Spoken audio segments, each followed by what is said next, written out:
끝없는 하늘 아버지의 사랑이라는 제목으로 하나님 말씀을 선포하도록 하겠습니다. 19세기 영국의 위대한 선교사 데이비드 리빙스턴, 여러분들 아마 다들 아실 겁니다. 그는 아프리카를 개척한 선교사로 16년간 깊은 밀림 지역에 들어가서 선교 사역을 감당했습니다. 선교 사역을 하는 동안에 말라리아에 무려 27번이나 걸렸어요. 또 한 번은 심하게 사자에게 물어 뜯겼는데 그때 다친 이 어깨와 팔이 힘을 쓰지 못해가지고 항상 이 리빙스턴 선교사님이 팔을 쭉 늘어뜨리고 다녔다라고 합니다. 이런 힘든 사역 속에서도 리빙스턴은 이 그를 언제나 지켜준 말씀이, 한 가지 말씀이 있었다라고 고백을 합니다. 바로 요한복음 14장 18절 말씀이에요. 내가 너희를 고아와 같이 버려두지 아니하고 너희에게로 오리라. 이 말씀처럼 하나님이 우리 리빙스턴과 함께 했던 거예요.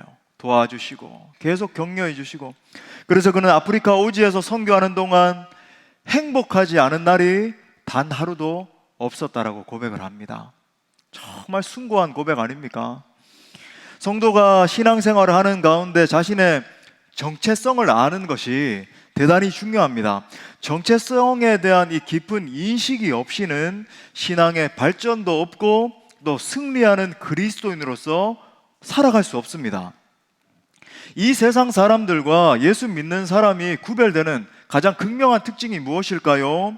우리 그리스도인들은 하나님을 나의 아버지로 모신 자들입니다. 또한 그 하늘 아버지로부터 끝없는 사랑을 받는 존재들이라고 하는 사실이에요. 그래서 사도 바울은 이처럼 놀라운 우리의 신분 변화에 대해서 이렇게 선포하거든요. 로마서 8장 15절에 보니까 너희는 다시 무서워하는 종의 영을 받지 아니하고 양자의 영을 받았으므로 우리가 아빠 아버지라고 부르짖느니라. 아멘. 이 세상 모든 사람들이 종의 영 가운데 있기 때문에 두려워 벌벌 떠는 거거든요. 하지만 양자의 영, 주 성령을 받았기 때문에 우리가 하늘 아버지를 바라보면서 아빠, 아버지 이렇게 부르는 거예요.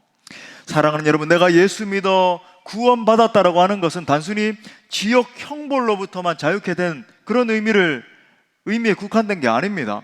예수 믿어 구원받은 우리는 하나님의 자녀가 되었습니다. 전에는 죄와 사망의 노예 상태에 놓여 있었잖아요. 그래서 아무리 자유인으로 살아가려고 발버둥 치더라도 내 속에 자유도 없고 평강도 없었다라고 하는 사실을 우리 스스로가 너무나 잘 알잖아요. 그런데 예수 그리스도를 믿음으로 말미암아 하나님의 무한한 사랑을 받는 자녀로 입양된 것입니다. 초월적이고 거룩하신 그 하늘 아버지를 향해서 아빠, 아버지라고 부를 수 있는 특권이 생긴 거예요. 이 사실이 신자에게 진정한 자유를 주고 상황에 흔들리지 않는 안정감, 그죠? 뭐 어떤 침대가 아니라, 그죠? 상황에 막 풍파가 몰아치고 한다 할지라도 그 상황을 초월하는 안정감이 주어지는 거예요. 자, 오늘은 그 놀라운 하나님 아버지의 사랑에 대해서 우리가 함께 상고해 보고자 합니다. 말씀을 통해서 먼저 여러분 한 분 한 분에게 하나님의 사랑에 대한 확신이 임할 수 있기를 바랍니다. 그래서 그 하나님 사랑을 받는 자녀로서 일평생을 진정한 행복과 자유와 승리 가운데 걸어갈 수 있기를 간절히 축복합니다. 크게 두 가지로 살펴보겠습니다. 첫 번째는 하나님은 나를 확증적인 사랑으로 사랑하십니다. 우리 한번 따라해 볼까요? 하나님은 나를 확증적인 사랑으로 사랑하신다. 하나님의 사랑을 어떻게 표현할 수 있을까요? 하나님의 사랑은 지독한 사랑이죠. 한없는 사랑, 불가항력적인 사랑이라고 이야기를 할 수 있을 것입니다. 여러분이 집에 돌아가셔서 이 성경을 한번 천천히 읽어보십시오. 구약 성경은 조금 비교적 어려울 수 있거든요. 그래서 신약 성경부터 한번 펼쳐서 요한복음 딱 한번 쫙 읽어보세요. 성경 전체가 우리를 향하신 하나님의 러브 스토리라고 하는 것을 여러분이 알 수 있을 것입니다. 자, 오늘 특별히 핵심 구절인데 얼마나 은혜로운 말씀인지 모르겠어요. 복음 중에 복음. 우리 로마서 5장 8절 말씀 다시 한번 읽도록 하겠습니다. 시작. 우리가 아직 죄인 되었을 때에 그리스도께서 우리를 위하여 죽으심으로 하나님께서 우리에 대한 자기의 사랑을 확증하셨느니라. 아멘. 확증적인 사랑이죠. 상식을 뛰어넘는 사랑 아닙니까? 멈추거나 포기할 줄 모르는 unconditional love. 어떤 상황에서도 내가 너를 반드시 사랑하고야 말이라. 그렇죠? 폭발적인 사랑이죠.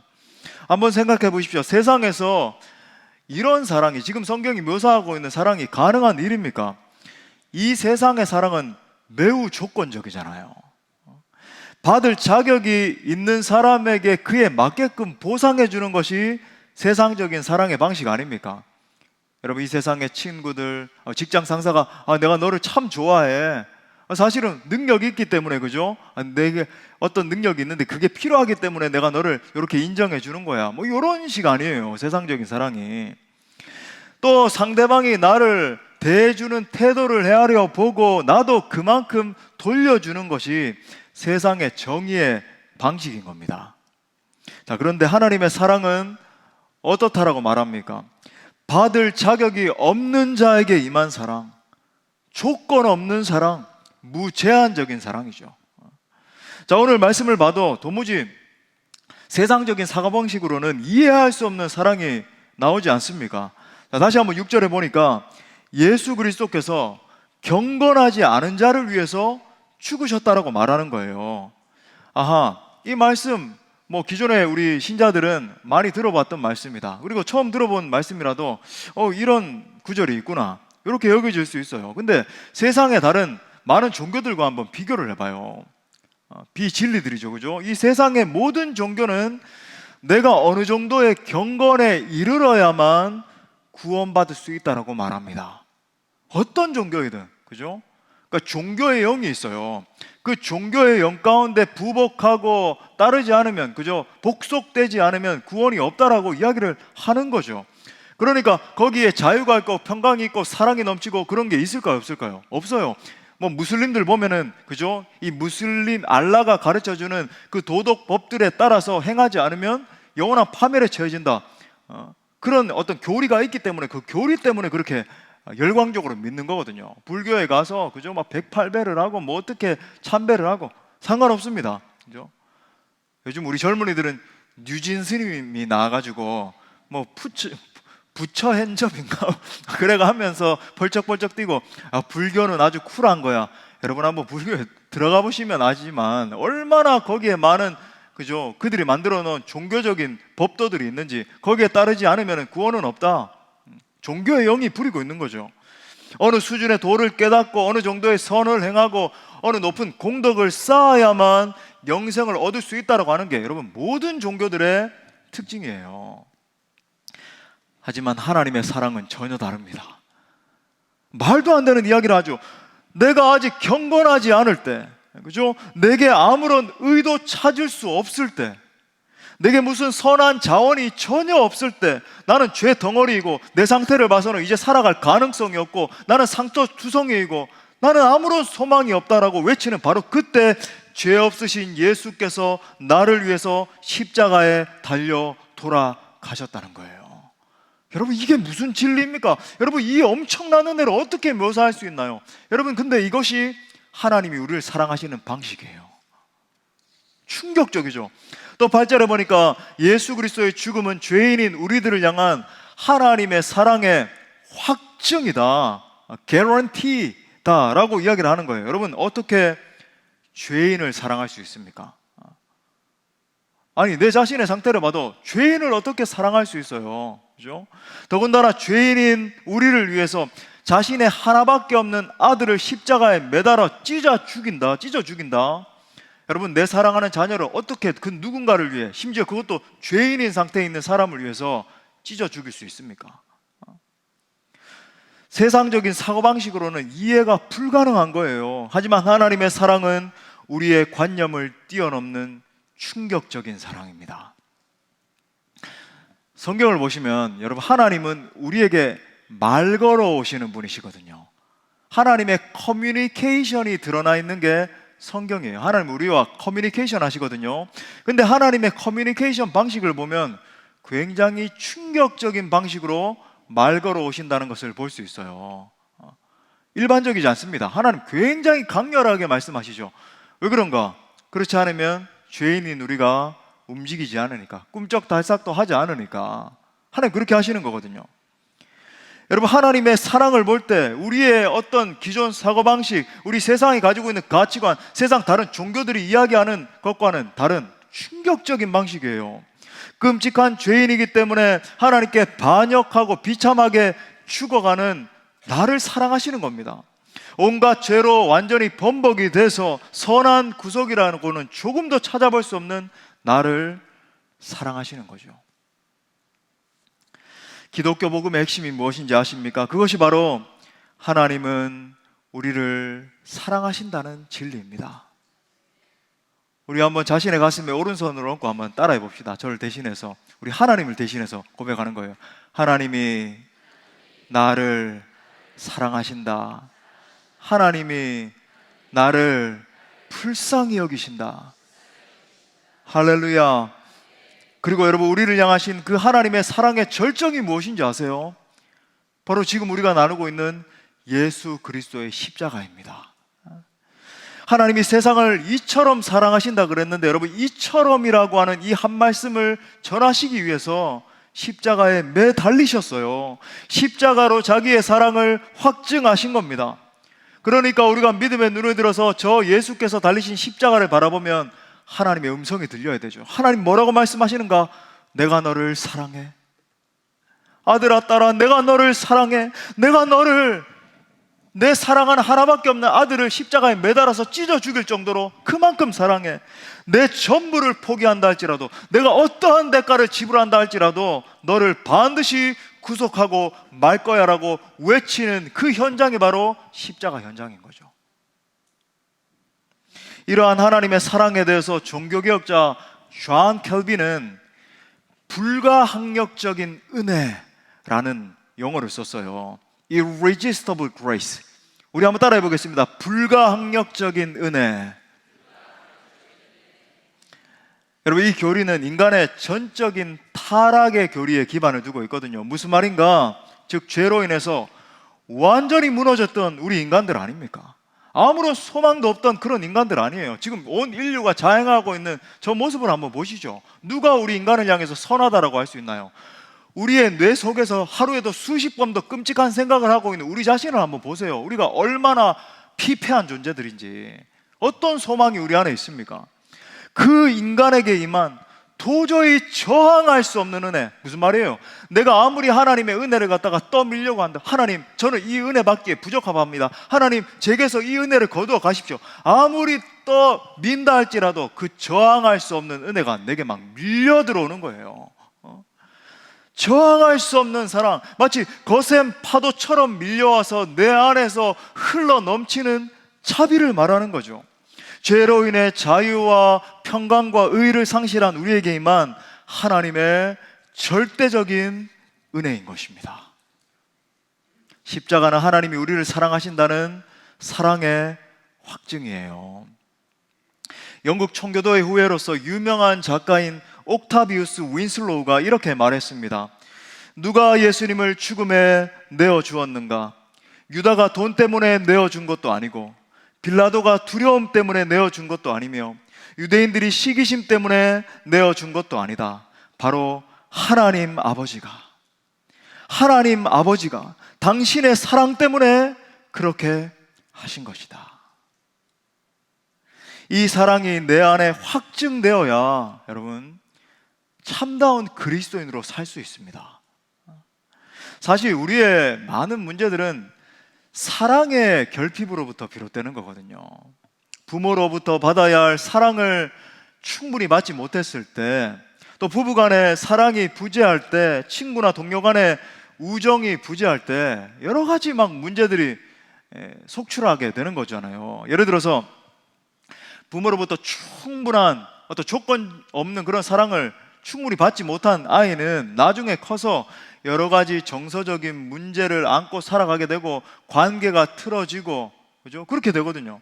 그러니까 이 아이가 나중에 성인 아이가 된다 그러거든요. 실제 심리학에서는 성인 아이가 되면 어떻게 됩니까?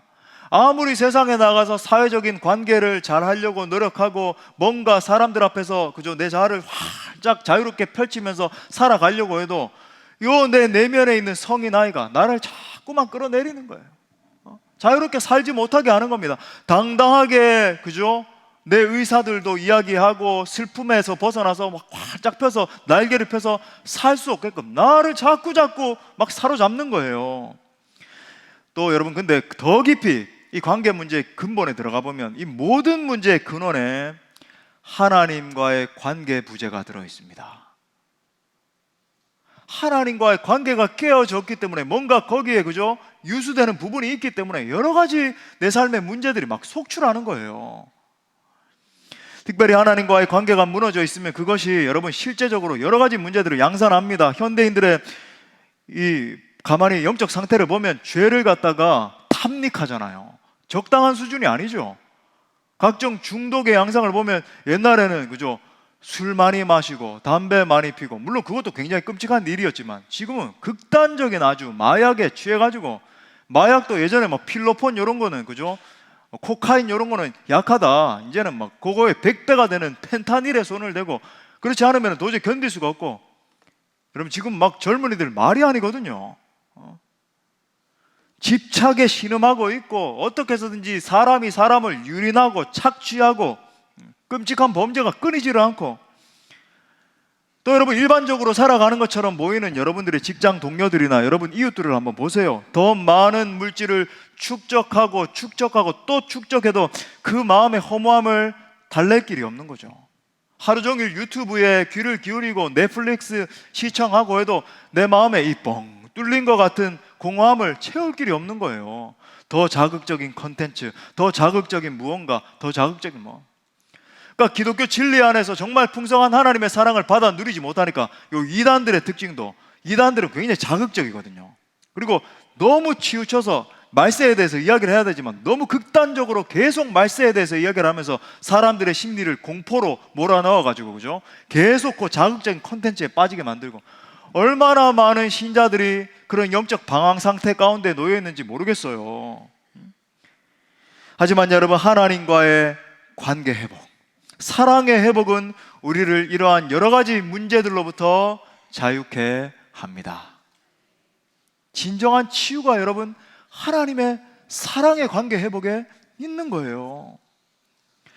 스위스의 저명한 내과 의사이자 이 신학자로서 정신의학 분야의 아주 대가거든요. 폴 트루니의 책들이 많이 번역이 되어 있는데 모든 책이 다 좋습니다. 굉장히 깊이 있어요. 근데 한 번씩 일독을 권합니다. 그의 유명한 저서 인간 치유에서 다음과 같은 내용을 소개하고 있습니다. 소식이 끊겼던 의대 동창생으로부터 연락이 왔는데 불행하게도 그는 재생불량성 빈혈이란 난치병을 앓고 있었다. 그는 12에서 15 정도가 정상인 헤모글로빈 수치가 5 이하로 떨어져 고통을 받고 있었다. 그러던 그가 마음속에 품었던 증오와 분노의 문제를 하나님께 고백한 후 죄책감으로부터 자유롭게 되자 헤모글로빈 수치가 즉시 정상으로 회복되었다. 여러분, 하나님 안에, 영적인 것 안에 모든 문제 해결의 답이 들어 있습니다. 뭔가 영적으로 걸려 있는 게 있는 거예요. 그러므로 성도는 하나님께 초점을 맞추고 하나님과의 관계를 올바로 할 때 진정한 회복과 치유를 경험할 수 있는 거예요. 사랑하는 여러분, 하나님의 끝이 없는 사랑에 굳건하게 서면 이 세상의 어떠한 바람에도 흔들리지 않을 수 있습니다. 기억하십시오. 하나님은 한 사람을 축복하시기 전에, 금요일에도 말씀드렸잖아요, 무엇보다 그 사람의 영혼을 고치십니다. 그 사람의 깨어지지 못한 자아를 깨어지게 하시고, 회개하지 못한 부분을 발견하게 하셔서 철저히 회개하게 하시고, 그 사람의 영혼부터 세우세요. 사업의 문제, 재정의 문제, 가정의 문제, 자녀의 문제, 건강의 문제, 또 우리 젊은이들 미래에 대한 여러 가지 두려움과 고민들 가운데 있잖아요. 그죠? 가장 중요한 것은 내 안에 하나님의 사랑을 회복하는 것입니다. 할렐루야. 진정한 행복과 치유의 길이 바로 여기에 들어있다라고 하는 거죠. 바라기는 끝없는 하나님의 사랑에 대한 확신이 여러분 모두에게 임하시기를 바랍니다. 그래서 진정한 행복자, 정말 여러분 일평생 살아갈 때 계속 매인자로 그죠? 절절매면서 이 세상에 같이 그렇게 살 수는 없잖아요. 여러분 모두가 진정한 행복자, 자유자들로 살아가시기를 축복합니다. 자, 두 번째는 하나님의 사랑 안에 있으면 참으로 안전합니다. 또 따라해 볼까요? 하나님의 사랑 안에 있으면 참으로 안전하다. 세상 사람들 여러분 한번 가만히 관찰을 해보세요. 모두가 각기 다 그 양상은 틀립니다. 어떤 사람은 그죠? 뭐 낚시에 빠져 있고, 어떤 사람은 술 중독에 마약, 도박, 게임 각자 다 달라요. 막 돈이 대부분이고, 이 자본주의 사회에서 돈을 더 끌어 모아야 된다. 막 눈 시뻘게 가지고 투자 막 하루 종일 그죠? 평안이 없죠. 근데 다 이 양상은 틀린데 전부 다 안전한 도피처를 찾고 있다는 것을 우리가 볼 수 있죠. 이들이 불안한 마음을 갖다가 어떤 안전한 도피처로 숨어 들어가서 그걸 갖다가 그죠? 거기에 숨기를 원하는 거예요. 더 많은 부를 축적하고 더 높은 권력을 쟁취하고 더 많은 인기를 얻는 것으로 자기의 피난처를 삼는 겁니다. 더 좋은 학벌, 더 좋은 회사, 더 엄청난 무엇인가로 안정감. 내 안정감은 어디에 있는가? 이거죠. 그런데 여러분, 이러한 것들의 실상을 유심히 한번 관찰해 보세요. 거기에 진정한 만족과 안정이 있습니까? 기독교 영성. 여러분, 우리 기독교는 영성이라 그러거든요. 경건이다, 영성이다. 여러분, 이 기독교 영성은 이러한 모든 지푸라기 같은 세속적인 가치관을 초월합니다. 비교가 안 돼요, 사실은. 그 깊이와 넓이에 있어서. 우리가 믿는 하나님은 뭐라고 말씀하시는가? 너희는 내 안에 있으면 안전하다라고 말씀하세요. 내 안에 있으면 안전하다 말씀하세요. 이 세상에서 찾지 못한 진짜 안전이 하나님 안에 있다. 그래서 여러분, 오늘 우리 읽지는 않았지만 그 위에 로마서 5장 3절 한번 보세요. 사도 바울이 뭐라 그러냐면 우리가 환난 중에도 즐거워한다 그러죠. 여러분, 세상에서 여러분 말이 되는 이야기입니까? 세상에 누가 환난 중에 즐거워할 사람, 죄송합니다, 미치지 않고서야 누가 여러분 환난 중에 즐거워할 사람이 누가 있나요? 여러분, 근데 이것이 바로 기독교 신앙의 능력이고 이것이 예수 그리스도 안에 있는 자들에게 주어지는 놀라운 특권입니다. 이 세상에서 절대 찾아볼 수 없어요. 이 능력은. 특별히 제가 좀 더 깊이 들어가겠습니다. 로마서 8장에서 저는 이 로마서 말씀 너무 사랑합니다. 언젠가 기회가 되면 또 우리 사랑하는 성도님들에게 로마서 강의하면 참 멋질 것 같은데, 저는 뭐 힘들고 외로울 때 로마서 1장부터 쫙 읽어 내려가다가 막 8장에 당도하면 막 찬송을 해요. 저는 막 운전하다가 그죠? 생명의 성령의 법이 죄와 사망의 법에서 너를 해방하였음이라 막 찬양하면서 막 눈물을 막 흘리고 그래요. 근데 여러분, 이 로마서 8장에서 사도 바울이 우리 그리스도인들의 궁극적인 안정감의 기반에 대해서 이야기를 하거든요. 그러니까 로마서 8장을 보면은 보통 이제 성화에 대한 말씀이다. 근데 사실 그걸 좀 더 넘어서죠. 진짜 안정감의 기반이 무엇인가? 그게 바로 8장이에요. 자, 그렇다면 우리 신자의 진정한 안정감의 근원은 무엇인가? 우리 그리스도인들이 진정으로 당당하고 확신 있게 살아갈 수 있는 기반이 무엇인가? 바로 로마서 8장 31절이죠. 우리 다 같이 읽겠습니다. 시작. 그런즉 이 일에 대하여 만일 하나님이 우리를 위하시면 누가 우리를 대적하리요? 바로 이거예요. 만일 하나님이 우리를 위하시면 누가 우리를 대적하리요? 만일 하나님이 나를 위하시면 누가 나를 대적하리요? 이 진리죠. 여기서 하나님이 나를 위하신다라고 하는 말은 하나님이 나를 사랑하신다는 말이에요. 바로 이 확신이 우리 안에 있을 때 우리가 더 이상 흔들릴 이유가 없다는 겁니다. 이 본문을 유진 피러스 목사님이 이렇게 번역을 했어요. 여러분 어떻습니까? 이처럼 하나님이 우리 편이 되어 주시는데 어떻게 우리가 패배할 수 있겠습니까? 하나님이 나의 편이 되어 주시는데 어떻게 내가 패배할 수 있겠습니까? 물론 우리가 살아가는 인생의 길과 이 사역의 길에는 정말 수많은 어려움들이 있어요. 우리가 이제 사도행전 강의 원래 하고 있거든요. 우리 기존의 모든 성도님들이 사도 바울이라고 아주 예수님의 사랑을 많이 받고 열심히 복음 전도를 위해서 쓰임 받은 분이 계세요. 이 사도 바울의 행적을 봐도 얼마나 많은 이 고난과 핍박과 환난을 통과하면서 복음을 전했는지 수도 없이 매에 맞고, 그죠? 우리가 인생길 살아가다 보면, 특별히 여러분이 사역길을 걸어가다 보면 가공할 만한 적들이 질비하다는 것을 보게 되죠. 로마서 8장 35절부터 36절에 보면 우리를 공격하고 힘들게 하는 목록들이 계속 열거가 됩니다. 보세요. 누가 우리를 그리스도의 사랑에서 끊으리요? 막 끊으려고 하는 것 같은 그런 요소들, 환난이나 곤고나 박해나 기근이나 적신이나 위험이나 칼이라. 여러분, 이 목록들 중에서 나는 요거는 감당할 수 있겠다 있나요? 없잖아요. 기록된 바 심지어 우리가 종일 주를 위하여 죽임을 당하게 되며 도살당할 양같이 여김을 받았나이다 함과 같으니라. 복음을 위해서 살다 보면 정말 이런 일들이 비일비재한 거죠. 보십시오. 여러분, 이 목록을 보니까 우리가 무서워할 만한 모든 것들이 다 들어있죠.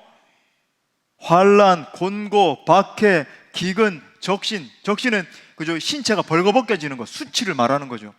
위험, 칼, 심지어 죽음까지 그 어느 것 하나 우리를 두렵게 만들지 않는 것이 없는 겁니다. 하지만 이 모든 것들을 염두에 두고 사도 바울이 단호하게, 담대하게 이렇게 외쳐요. 로마서 8장 37절, 엄청난 복음입니다. 우리 다 같이 읽겠습니다. 시작. 그러나 이 모든 일에 우리를 사랑하시는 이로 말미암아 우리가 넉넉히 이기느니라. 할렐루야.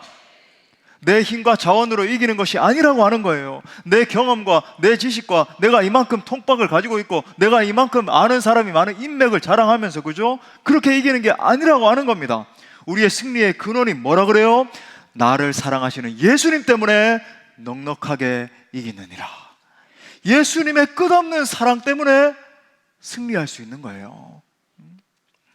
특히 여기서 말하는 사랑은 어떤 사랑을 말합니까? 이 말씀에 쓰인 우리를 사랑하시는 이로 말미암아에 쓰인 이 시제가 부정과거거든요. 무슨 말이에요? 딱 알게 되죠. 예수 그리스도의 십자가 사건을 언급한다는 것을 우리가 알 수 있습니다.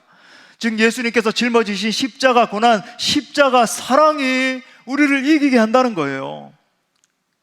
예수님의 십자가 고난을 통해서 우리에게 거대한 위대한 그분의 사랑을 입증하셨습니다. 우리가 어떠한 고난이나 환난을 당한다 할지라도 십자가를 생각하면 넉넉하게 이길 수 있는 거죠. 어떠한 수치와 모멸을 겪는다 할지라도 나를 사랑하셔서 십자가를 지신 예수님을 생각하면 이겨낼 수 있다는 거예요. 그런 의미에서 예수님의 십자가를 바라보면 모든 상처와 수치와 아픔이 떠나가는 것입니다. 벌레만도 못한 나의 죄와 상처와 아픔을 씻기시기 위해서 십자가를 지시고 고난과 수치를 당하신 예수님을 바라보면 더 이상 나의 아픔은 아픔이 아니게 되는 거예요. 예수님의 십자가를 바라보면 상처는 별이 됩니다. 하나님의 사랑이 지닌 힘, 사랑의 예수님이 주시는 능력은 가히 천하무적이라고 할 수 있습니다. 이 사랑의 힘을 확신할 때 우리는 모든 것을 넉넉하게 이길 수 있다. 종교개혁의 역사를 여러분들 다들 잘 아실 겁니다. 종교개혁 당시에 로맨 캐톨릭 교회, 그죠? 단순히 그 당시에 교권만 막강하게 가지고 있었던 것이 아닙니다. 전 유럽의 정치와 경제와 문화 전체를 갖다가 쥐고 좌지우지할 정도로 막강한 권세를 행사하고 있었어요. 심지어 그 유럽의 모든 국가의 왕들이 정기적으로 이 로마 교황 앞에 와가지고는 절을 해야 될 정도로, 교황님 우리가 잘 따르겠습니다, 대단했죠. 이러한 거대한 교권과 맞서 싸웠던 것이 바로 개혁의 주역이었던 마르틴 루터예요. 많이 들어보셨죠? 루터, 그죠? 자, 그렇다면 어떻게 이 루터 한 개인이 로마 교회와 싸워서 종교개혁에 성공할 수 있었을까요? 하나님은 루터에게 아주 좋은 동력자들을 붙여주셨습니다.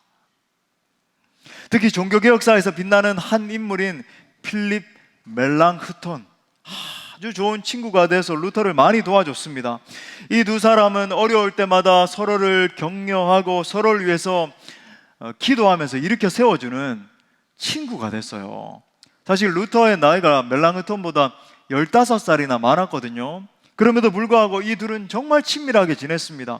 무려 연인이 아니었음에도 불구하고 죽은 다음에 그들의 유언에 따라서 한 무덤에 묻힐 정도로, 특히 이들은 늘 성경 말씀으로 서로를 격려했다라고 합니다. 특별히 이 둘 다 공통적으로 참 좋아하고 사랑했던 말씀이 바로 로마서 8장 31절, 아까 우리가 읽었던 말씀이죠. 그런즉 이 일에 대하여 무슨 말하리요? 만일 하나님이 우리를 위하시면 누가 우리를 대적하리요? 루터가 이 말씀 때문에 지은 찬송이 그거잖아요. 내 주는 강한 성이요 방패와 병기 되시니. 그죠? 이 말씀이죠. 루터는 이 말씀을 붙잡고 낙심하지 않을 수 있었고 결국 종교개혁의 대업을 이룰 수 있었던 것입니다. 사랑하는 여러분, 하나님의 사랑을 확신할 때 넉넉히 이길 수 있습니다. 자, 그렇다면 하나님의 사랑을 확신하는 게 이렇게 중요하다 알았다면 어떻게 하면은 어떠한 상황에도 흔들리지 않고 하나님의 사랑을 확신할 수 있습니까? 때때로 우리가 신앙의 길을 걸어가다 보면 막 이 하나님의 사랑이 좀 흔들리는 것 같은, 내가 참 그죠? 곰핍해지고 연약하다, 참 이럴 때를 만나게 되잖아요. 그럴 때 어떻게 흔들리지 않고 하나님의 사랑을 붙들 수 있습니까? 제가 지금부터 이제 3가지 원리를 말씀을 드릴 텐데 이 3가지 원리가 여러분의 신앙생활의 지표가 될 수 있길 바라요. 자, 적용점입니다. 첫 번째, 예수 그리스도를 만나야 합니다. 예수 그리스도를 만나야 돼요. 자, 이걸 더 정확히 말씀을 드리면은 예수 그리스도를 인격적으로 뜨겁게 만나셔야 됩니다. 이거 신학적으로 좀 말씀을 드리면 좀 어려울 수 있는데 철저하게 회심해서 회개해서 중생의 은혜를 받아야 돼요. 그러니까 중생, 그러니까 이거 뭐지? regeneration, 다시 태어나는 걸 말하는 거예요. 존재론적으로 완전히 새롭게 재창조의 은총을 받는 걸 말하는 겁니다. 여러분, 예수님을 만난다라고 하는 것은 제가 지금 추상적인 말을 드리는 게 아니라 예수님을 인격적으로 만나서 죄사함의 은혜를 받게 되면 내 영혼에서 새로운 창조의 역사가 일어나게 돼요. 예수님 만나면 전에 내가 내 자신을 바라보던 그 상태와 완전히 다르게 돼요. 이 세상이 달리 보이고, 그죠? 전에는 상처와 아픔과 슬픔 가운데 시달려서 계속 그것만 묵상하면서 나는 왜 이런 인생 살아갈까? 나는 아무것도 못하겠다. 나는 절망뿐이다. 이렇게 했는데 이제는 예수께서 주시는 생명력이 내 안에 막 임함으로 말미암아 인생이 달라 보이죠. 삶을 향한 뚜렷한 비전이 바라봐지면서, 그죠? 아까 리빙스턴 선교사님도 이야기했는데 이제는 더 이상 내 자신을 위해서만 사는 게 아니라 오직 예수 그리스도 하나님의 나라 확장을 위해서 내 자신을 기쁨으로 드리는 삶으로 변혁되게 되는 거예요. 엄청난 변혁이 일어나죠. 존재론적으로 완전히 새 사람이 되는 겁니다. 그 진리에 대해서 사도 바울이 고린도서 5장 17절에서 이렇게 말하거든요. 그런즉 누구든지 그리스도 안에 있으면 뭐가 된대요? 새로운 피조물이라, new creation, 완전히 새롭게 재창조된 그런 존재가 된다. 이전 것은 완전히 지나갔으니 보라 새 것이 되었도다 말하는 거예요. 실제로 예수님을 만나게 되면 내 존재와 내 삶 전체에 실제적 변화가 일어나기 시작합니다. 이 부분 넘어가기 전에 제가 이 변화의 양상만 짧게 설명을 할게요. 어떻게 변화되는가? 죄 문제 해결을 받는 겁니다. 그죠? 내가 예수 그리스도의 십자가와 그죠? 부활의 복음을 붙들므로 말미암아 내 존재 가운데 구원의 은총이 임하게 되고 신분의 변화가 그죠? 0.1초 만에 일어나게 되죠. 전에는 죄의 종이었는데 하나님의 자녀로서 바뀌어지게 되는 거예요. 그 다음 단계는 이제 좀 점진적으로 일어나는 일이지만 점점 내 안에 그죠? 못된 성품들이 변화되고 그죠? 모든 악습들과 저주와 상처들이 막 해결되면서 내 인격이 막 변화되는 걸 느껴요. 점점 더 하나님의 능력으로 채워지는 걸 경험하면서, 그죠? 하나님 나라를 위해서 쓰임받게 됩니다. 결국은 거대한 축복의 사람, 이 나무 아래 많은 사람들이 와서 쉬어갈 수 있는 축복의 사람으로 세워지는 것을 보게 되는 거예요. 이 변화가 일어나게 된다. 자, 두 번째 원리, 지속적으로 그 예수님과 교제해야 됩니다. 지속적으로 교제해야 돼요. 이걸 갖다가 성경에 보면 경건을 훈련하라 이렇게 말을 하거든요. 그럼 이거 경건은 뭔가? 쉽게 말해 경건은 훈련의 결과죠. 연습해야 돼요, 연습을.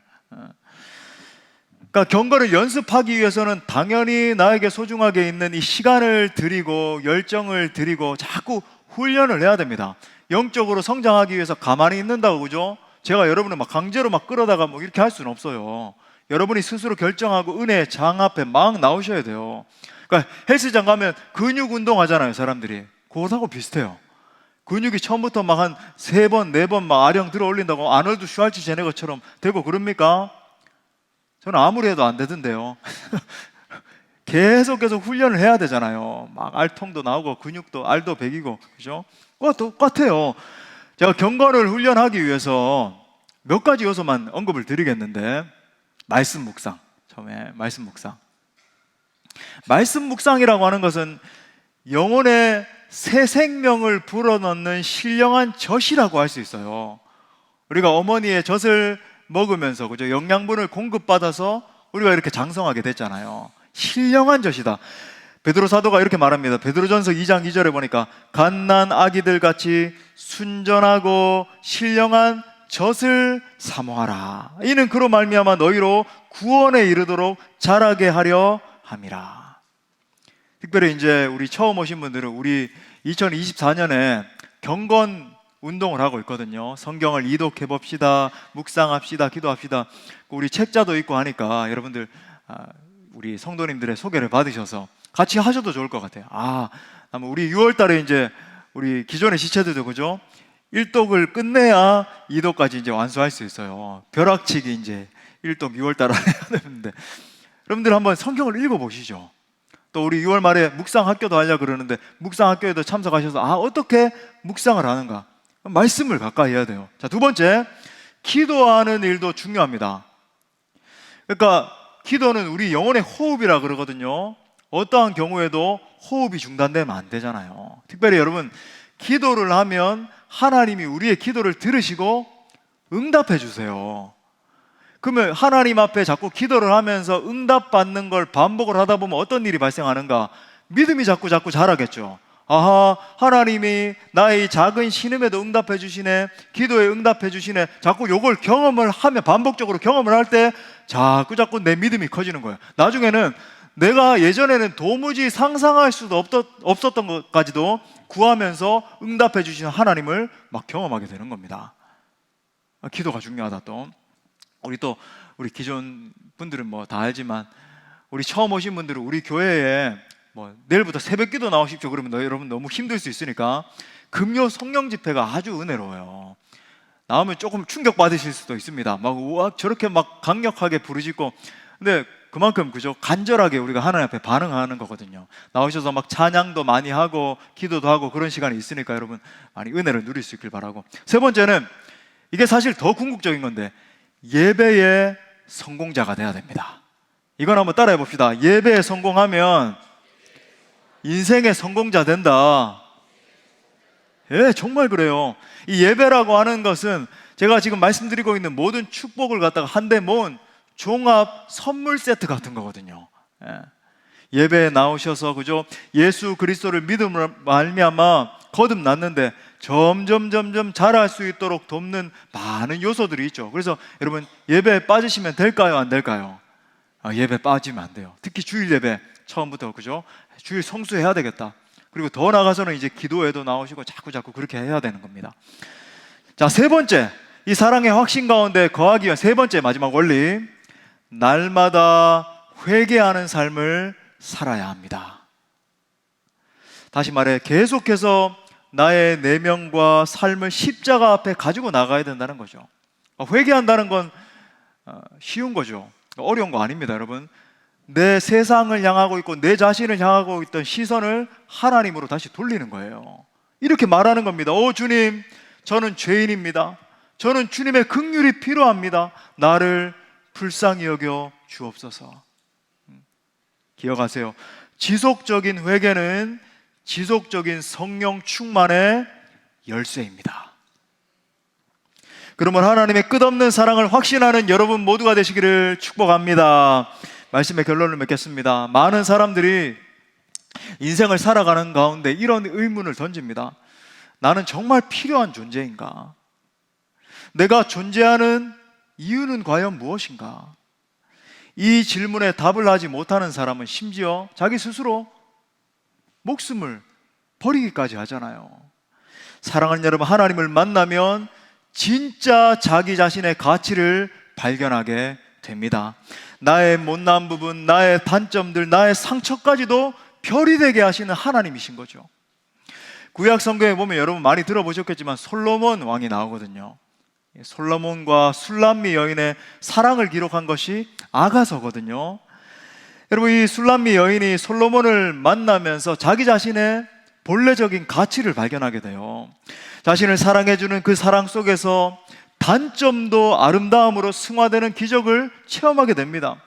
이 술람미 여인이 사실은 이제 흑인이었던 것 같아요. 자신의 검은 피부는 예전에는 부끄럽고 상처였고 아픔이었는데 이제는 솔로몬을 만남으로 말미암아 별이 돼서 당당함을 누리는 사람으로 바뀌죠.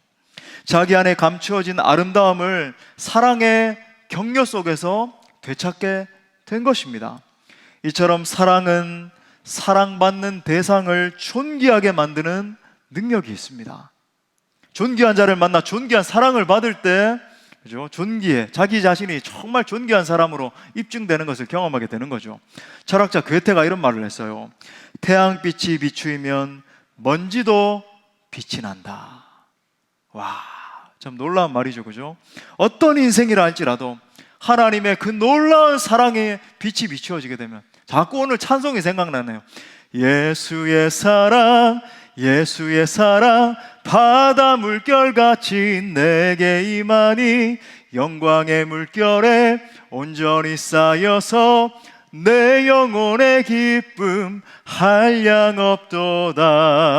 그죠? 그 예수님의 폭포수와 같은 사랑이 내게 임하시게 되면 빛나는 인생으로 바뀌게 되는 것입니다. 이 앞에 서 있는, 그죠? 참 부족한 목사가 그 증거예요. 하나님이 제 인생 가운데 개입하시니까 하나님이 아름답게 써주시더라는 거예요. 아무쪼록 이 놀라운 하나님의 사랑 가운데 일평생 행복하고 풍성하고 능력있고 담대하고 승리하는 일생 사시기를 모두가 되시기를 간절히 축원합니다. 우리 말씀을 주신 하나님께 영광의 박수 드리겠습니다. 다 같이 일어나셔서 하나님의 사랑을 노래합시다.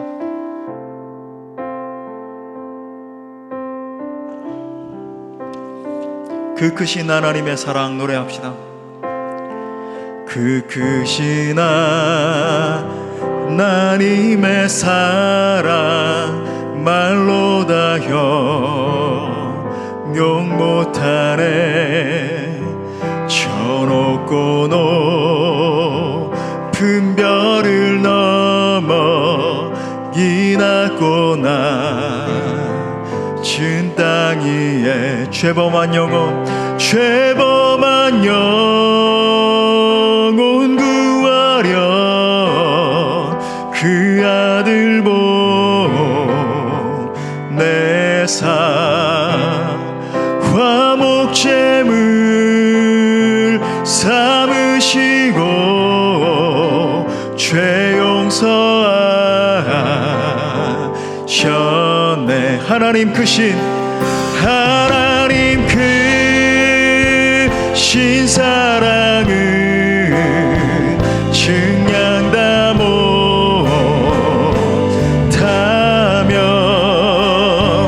영원히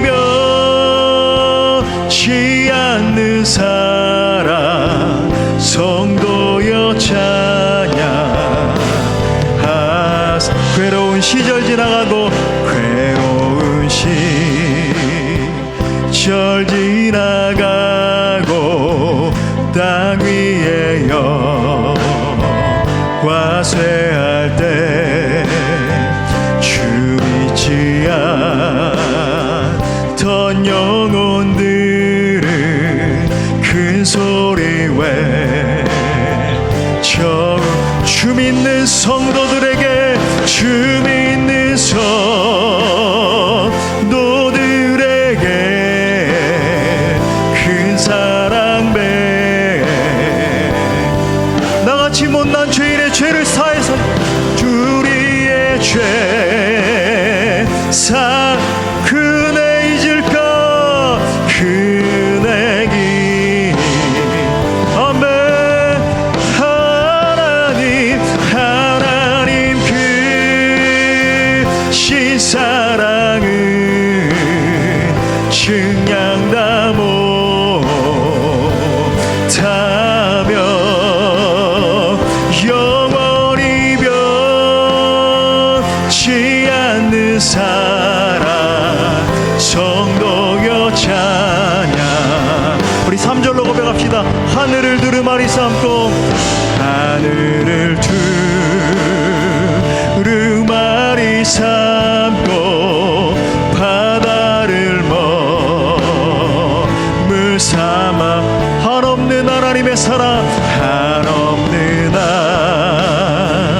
하나님의 사랑 다 기록한 주 하나님의 크신 사랑 하나님의 크신 사랑 그 어찌다 쓸까 저 하늘로 비싸도 지모 우리 괜찮으시다면 우리 두 손 높이 들고 하나님 그 신사랑은 증량 다 못하며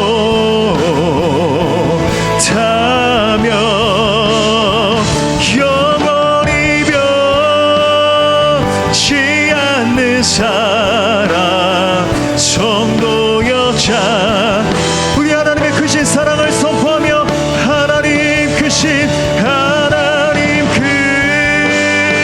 신사랑은 증량 다 못하며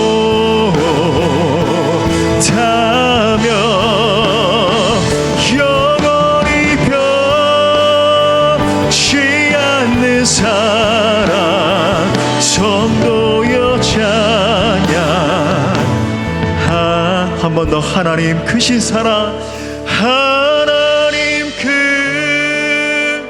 신사랑은 증량 다 못하며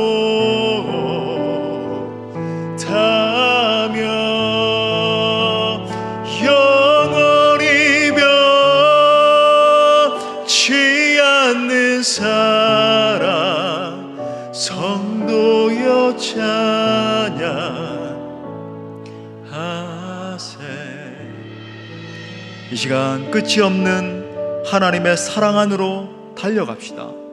나를 위해 하나밖에 없는 아들을 내어주신 그 엄청난 사랑 가운데 나아갑시다. 소망 없던 나, 상처투성이 있나, 걱정과 두려움 가운데 절망하던 나를 고치실 수 있는 그분 하나님밖에 없음을 기억하면서 하나님의 사랑의 품으로 달려갑시다. 처음 온 분들도 한번 기도해 보십시오. 함께 기도할 때 나를 사랑하시는 하나님, 이 시간 그 하나님의 놀라운 사랑 가운데로 달려갑니다. 나를 위해 생명 주신 예수 그리스도의 십자가를 바라보기로 결정합니다. 내게 주의 사랑을 부어주셔서 나를 치료하시고 나를 새롭게 하여 주옵소서. 내게 필요한 것은 오직 하나님의 사랑밖에 없는 줄 믿습니다. 하나님, 나를 사랑으로 채워주십시오. 사랑으로 살게 해주십시오. 사랑으로 주님을 바라보게 해주십시오. 함께 통성으로 기도합시다. 주여